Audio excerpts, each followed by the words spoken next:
Hi family, welcome to అమ్మ చిట్కాలు. నేను మీ దీప్తిశ్రీ.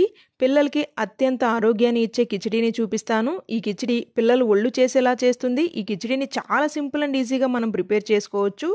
అతి తక్కువ సమయంలోనే మనం ఈ రెసిపీని ప్రిపేర్ చేసుకుని చిన్నారులకి అయితే పెట్టచ్చు. 8th మంత్ బేబీస్ నుండి 2.5 years పిల్లల వరకు ఈ రెసిపీని పెట్టవచ్చు. లంచ్ టైంలో చిన్నారులకి ఈ రెసిపీని పెట్టండి. పిల్లలు ఒళ్ళు చేయడానికి సహాయపడే మరికొన్ని ఫుడ్ వీడియోస్ కావాలి అంటే ఈ వీడియోని లైక్ చేయండి. ఫస్ట్ టైం ఛానల్ని విజిట్ చేసి ఇంకా సబ్స్క్రైబ్ చేసుకోకపోయినా దయచేసి ఛానల్ని సబ్స్క్రైబ్ చేసుకోండి. నన్ను సపోర్ట్ చేసిన వాళ్ళు అవుతారు. ఈ healthy and tasty lunch recipe కోసం ఒక ప్రెషర్ కుక్కర్లో 1 చెంచా నెయ్యి వేసుకుని, నెయ్యి కాక వచ్చినాక 1/2 చెంచా జీరాని చిటపటలాడనిచ్చి 3 జీడిపప్పుల్ని ఇలా తుంపుకుని వేసుకోవాలి.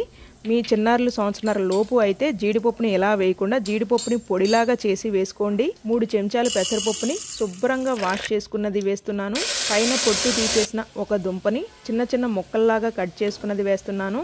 400 ml వరకు నీళ్లను కూడా పోసుకుని మొత్తం ఒకసారి కలిసేలాగా కలుపుకొని 5 నుండి 6 విజిల్స్ వచ్చేంత వరకు కుక్ చేసుకోవాలి. ఈ లోపల మనం 2 చెంచాల అటుకుల్ని శుభ్రంగా వాష్ చేసుకుని పక్కన పెట్టుకుందాం.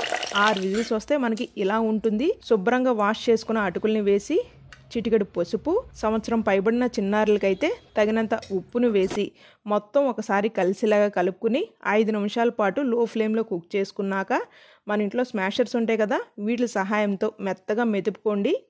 ఇలా కొద్దిగా పలచగా ఉన్నప్పుడే స్టవ్ని ఆఫ్ చేయండి. మొత్తం చల్లారిపోతే గట్టిపడుతుంది. అప్పుడు మీ చిన్నారులకైతే పెట్టండి. ఈ వీడియో మీ అందరికి ఉపయోగపడుతుంది అని అయితే ఆశిస్తున్నాను. వీడియో నచ్చినట్లయితే please do like, share and subscribe.